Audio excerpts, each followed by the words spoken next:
சுவிசேஷம். இந்த நாளுக்குரிய தேவ வார்த்தை.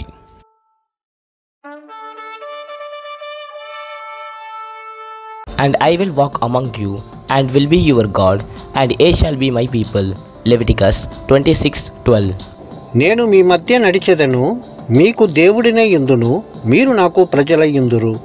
లేవికాండం 26వ అధ్యాయం 12వ వాక్యం. நான் உங்கள் நடுவிலே உலாவி உங்கள் தேவனாயிருப்பேன், நீங்கள் என் ஜனமாயிருப்பீர்கள். லேவியராகமம் 26:12. அன்பின் தேவ பிள்ளைகளே, தேவன் நம் மத்தியிலே உலாவுகின்றவராய் இருக்கிறார்.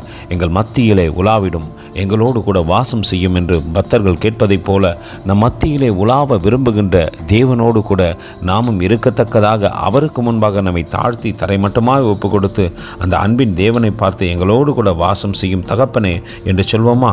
கர்த்தர் தாமே உங்களை ஆசீர்வதிப்பாராக. ஆமேன். எங்களோடு கூட இணைந்து ஊழியம் செய்ய விரும்பினால் இந்த வார்த்தைகளை மற்றவர்களுக்கும் பகிர்ந்து கொடுங்கள். இது ராஜ்யத்தின் சுவிசேஷம். அன்பின் தேவ பிள்ளைகளை, கடந்த நாட்களிலே நம்முடைய சபையிலே CBF நடந்தது. கர்த்தர் கிருபையினால் தேவன் சகல காரியத்தையும் நன்மையாய் முடித்தார். அதற்காக கர்த்தருக்கு ஸ்தோத்திரம். பார்த்த அனைத்து தேவ பிள்ளைகளுக்கும் கோடி ஸ்தோத்திரம். Thank you for watching. God bless you.